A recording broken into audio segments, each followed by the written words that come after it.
Hey everybody, today I'll be doing a rainbow flop cup painting from, of all things, an ice cube tray. And we're doing this in honor of Pride Month with the beautiful rainbow colors.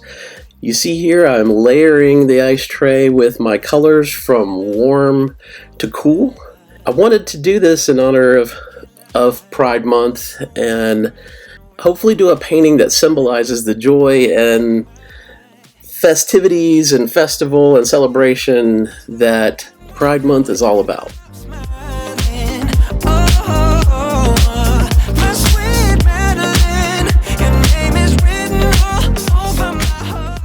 I'm very excited to be back on the Fluid Art Express for Sundays, and Taslima of Taslima Maya Art was before me, and after me is Darren of Venom Fluid Art, and I want to thank Darren and Kayleen for having me back on the Fluid Art Express. And everybody's videos will be in my description box. There'll be a playlist, so be sure and check everyone's videos out. And as you see here, love is love, and that's really the message of this painting, and I really hope that this is what comes across. I'm going to give a little history lesson in the middle of this about abstract art and kind of what I was going for with this type of painting. And of course the novelty of this painting is that I am pouring these flop cups, and explain a little bit about what a flop cup is. But I'm doing the flop cup from an ice tray, which is a little unusual. So we're filling up all those compartments as you saw with the paints, and we're layering them in the colors of the rainbow. And then we're going to take the ice tray and we're going to, it's with the wrist action, you're going to flop and kind of like jerk the ice tray up a little bit. It's going to cause the paints to hit the side of the wall of the ice tray and then flop up and out onto the canvas. And there you see it. And so some people say jiggle painting, but jiggle is a little bit different because from what I understand, Kathleen Osborne does what she calls a jiggle painting and has a little bit more wrist action, and it's more circular. And this is more about just kind of flopping them up and the kind of cool design that it creates, kind of balloon-like. And I really love how that came out and the cool designs that it created with all those rainbow colors.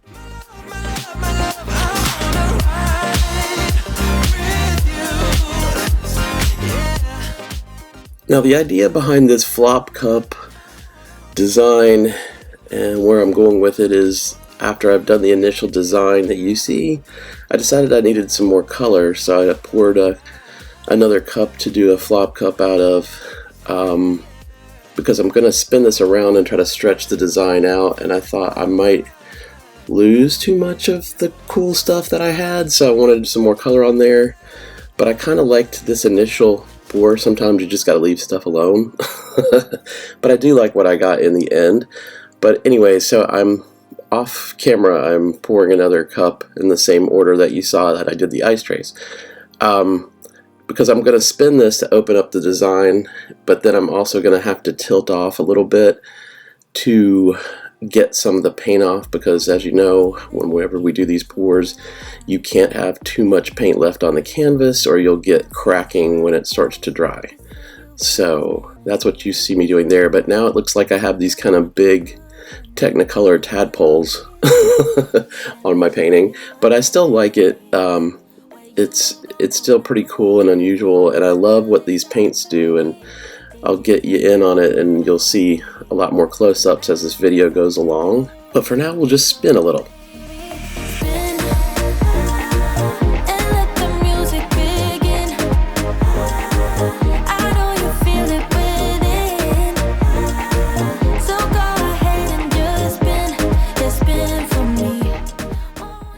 I chose doing this flop cup with rainbow colors because it's a fun type of pour to do, and I thought, you know, Pride is supposed to be a time of celebration and happiness and pride. So I decided that, you know, this was a good type of pour to do, and it gives you that feeling of kind of joyful celebration. So then we'll talk a little bit more about kind of what this painting reminds me of, and that's where the little bit of history lesson comes in.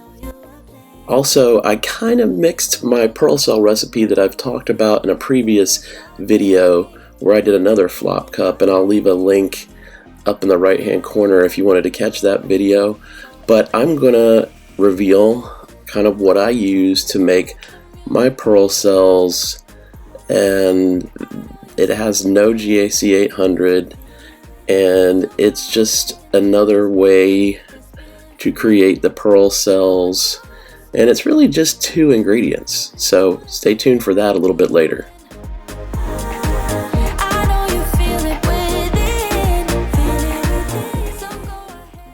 Now you can see me tilting off here, trying to get the best composition possible, and I had this big Barney purple blob up there you can see on the right, and I'm trying to get some of that off. So I'm tilting some of this in real time, so you see kind of how slowly it starts to kind of go off the canvas, and I just didn't want to have that big of a mass, and it was thin enough that some cells are coming through that purple, but I didn't think it would be interesting enough to just have the big purple massive blob there. So you see me, I'm just trying to work that off and then work it back into the center, and that way these shapes were kind of anchored on the edges, but they were all kind of radiating in towards that kind of gold. I really love that gold shape that's in the center there with it's kind of got a lot of lacing through it, and even some shading with that kind of orange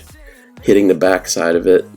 That Soho orange, and those colors I think are just really beautiful, and you see all the pearl cells that are coming up. But I decided that these shapes needed a little bit more fun and a little bit more festive feel, so I got out my straw and I decided I was going to create some plumes off the sides of these kind of mass shapes that the flop cup created. And I really like how this looked because it really pushes through the rainbow colors that are underneath the surface of my white pearl cell paint. And I really like what this did, and it started to take on a whole nother life and really kind of embody that more fun, party, festive feel that I would want to embody with a piece that should represent Pride Month. Now, if you're enjoying this Ice Tray Flop Cup Pearl Cell madness, and you think you might want to see more of my crazy ideas, please subscribe to my channel, give this video a thumbs up, and ring the bell so you'll be alerted when I upload new content.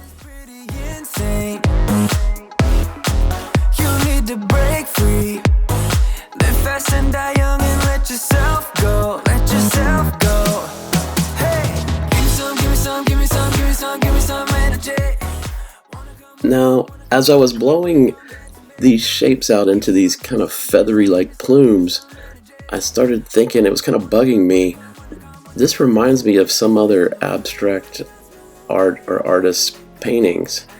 And then it came to me, and he's kind of the father of abstract painting, and that's Wassily Kandinsky. And so I'll show you some of his paintings in just a little bit, and then I'll show you my painting in a collage with 2 of his other paintings, and I was kind of amazed. I was like, yeah, that's it. But I'll show you kind of what the kind of how they look similar in just a second. You can see in a close-up here, I love how these pearl cells are coming up, but I like how these pearl cells are popping up on the edges of the plume shapes that I blew out with the straw. And you can see that beautiful gold mixed with the yellow there. I really love that shape right there. That's got that rainbow color scheme through there, but all those kind of pretty pearl cells that are popping up. Really cool. As I said earlier, this painting reminds me of Kandinsky's work, and Kandinsky was a Russian-born artist, born in 1866, and he became a teacher at the Bauhaus, and the Bauhaus was a avant-garde art school in Germany that really pushed the boundaries of modernizing art and art concepts. And he had a condition called synesthesia that caused him to see colors when he heard music and to hear music when he painted. And so this is why he painted with such bright, vibrant colors in his work. And he created this idea of abstract art being able to kind of paint feelings or represent feelings in this type of abstract work without it being something that was literal. So very interesting, and that's kind of why this reminds me of this painting, and that's kind of what we do in fluid art. I think through color and shape and design, we try to capture a feeling, hopefully, and make this abstract art kind of speak to people. And as you can see, here is some of his work, and then the last collage is my painting combined with two of his paintings on the right, and I think they kind of go together. It was kind of interesting to see, but yeah, he is an interesting artist in art history, and someone you should definitely check out if you've never really heard much about him. I think this painting conveys a sense of happiness, celebration, pride, unity, and I'm going to donate it to the Guilford Green Foundation LGBTQ Center here in downtown Greensboro. I'd like to say I'm really happy to be alive at a time where we are allowed to be proud of who we are and who we love. Here's a picture of my husband Rodney and I about 26 years ago when we first met, and I like to think of Pride as a chance for all of us to celebrate together, because we're all colors in the rainbow, and a chance for us to love one another because of our differences and appreciate how special we all really are. As promised, my Pearl Cell recipe is American Floetrol and Liquitex gloss pouring medium and water in a 60-30-10 mixture with Artist Loft Flow White. Be sure to catch Darren from Venom Fluid Art up next after me, and next Friday, the 28th, we'll be doing Friday with Friends, and our special guest will be Jessica from Winterstrom Art. She'll be heading us off at 7:15 p.m. Eastern Standard Time. I will be at 7:30. Mary Kirk of Acrylic Art by Mary Kirk will be at 7:45, and Acrylic Creations by Jay Whitty will be at 8 o'clock. So please be sure to join us and come back and see me again soon.